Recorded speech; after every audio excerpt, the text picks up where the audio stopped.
This video's in pieces because my storage was full. I'll have to download them and wipe the thing clean.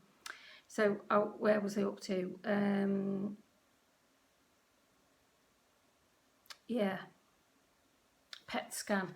So I've got to have a PET scan, and she's going to phone me on Monday, hopefully, and tell me when that's going to come up.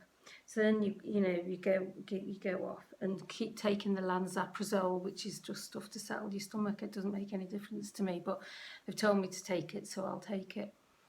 So now we're walking around Boots. I've gone down to Boots to get the Lanzaprazole. You've had a bit of go for a pasty on the way home. And we had a nice fudge donut as well because I thought I've got to put on weight. And great, I can eat donuts. There's always a silver lining, isn't there? So we went down to Boots, and while we're in Boots getting the Lanzaprazole, the phone rings, and it's unknown ID. So it could be anyone. I'll answer it, and it's this Kate from Macmillan there. She said, "Hello, Jane, it's Kate here." Right, okay, hello. Are you all right? Yeah, I'm fine, thanks. I thought, why is she phoning me? And she said, "I'm phoning you with the results from your CT scan."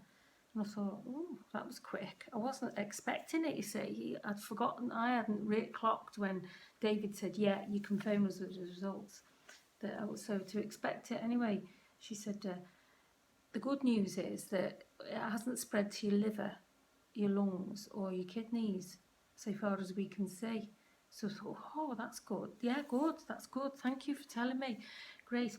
But she said, obviously, we need to find out whether it's got to your lymph nodes, these lymph nodes that are hanging around all over your body, apparently. I didn't even know they existed, but we've all got them, and there's quite a few of them networking all around underneath your armpits and your groin, up and down. We need to know whether it's got to them, and that will be the PET scan will tell us that. So now, out of these 4 outcomes that I had, one being there's nothing wrong with you, go home, that one's down. And then the worst case scenario being it's spread to your liver, your lungs, your kidneys and your bones and everything, you've only got a few weeks to live. It seems like that one's down. So we're down to these 2 in the middle, which is still rubbish, to be honest. It's rubbish. But either it's in one place and we can cut it out quite reasonably easily, chemo to shrink it, make it smaller, and then cut it out, join up your stomach with your... That was the other thing I didn't tell you. He gave me a copy of the report that the endoscopy man gave me a copy of the report that he sends to the doctor, which I've read many times and dissected it, so I know exactly what's up with me. And this tumour is 10 centimetres long. 9 centimetres of it is in my esophagus, at the bottom of my esophagus, and 1 centimetre it goes over the GOJ, the gastroesophageal junction, GOJ. Gastro meaning your stomach, esophageal meaning your esophagus, your food pipe, junction, the bit that's in the middle between the 2. So this is 1 centimetre over that, so it does actually go into my stomach. So bear that in mind. If it's just there and nowhere else, they'll give me chemo, shrink it, cut it out, join what's left of my stomach up with what's left of my esophagus, and hope that they mend. In the meantime, I'm chucking up and being fed through a tube and having all sorts of stuff to keep me alive. Or it's in the lymph nodes as well, which are more complicated. You've got to cut them out as well. So that's what we're faced with. I think that's where we are, those 2 options. I'm waiting for the PET scan to let us know whether it's in those lymph nodes. So she's phoned me and told me this, and it was only after I put the phone down to her, and she was very kind and nice and everything. I thought, God, Jesus Christ.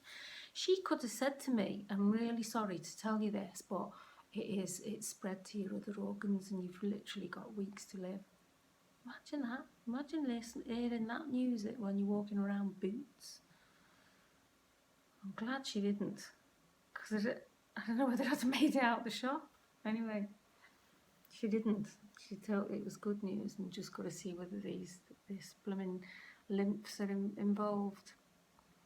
I think that's it. The next thing we had to do, or wanted to do, was start telling the family. Now, my daughter, Jessica, is on holiday in Greece. She doesn't know yet. It's horrible news to tell her. She's not expecting it. She's got an 8-year-old daughter and a young son who's just 1.5. He won't know any different. But Amber, the 8-year-old girl, she's gorgeous, and that's the part that upsets me the most. If anything's going to get me crying, it's thinking about them getting upset about it, because that's what I don't want, for them to get upset about it. But while they're away, we'll deal with that when they get back. I had the face telling my mum last night, and my sister and my brother-in-law.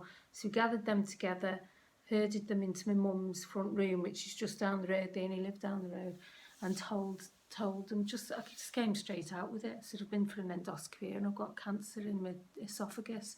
It's a tumour, it's 10 centimetres long, and it's shit street from here on in. I've got to have all sorts of therapy, surgery to get it out. Can't leave it there, it'll kill me. And getting it out is a mare of a job. So obviously they're concerned and upset and everything. My mum's 85. You know, you don't really want to be bringing news like that home to her, but I knew she'd want to know, so I had to tell her. That is, for me, so far, because the way I approach life and everything, for me, that is definitely the worst part. Is when you tell people who are concerned about you how upset it makes them feel, because then that bounces back onto you. You think, oh, I've upset them. David's keeping a stiff upper lip at the moment. He's keeping good, because he knows that's how I work. I'll be all right as long as they're all right, but as soon as they start to buckle, that's when I'll feel it. Anyway, I'm going to sign off now because I've been talking for long enough, and I need to go finish sorting out the garage and the shed, because that'll make me feel better. So I'll tune in again soon with the latest from the PET scan.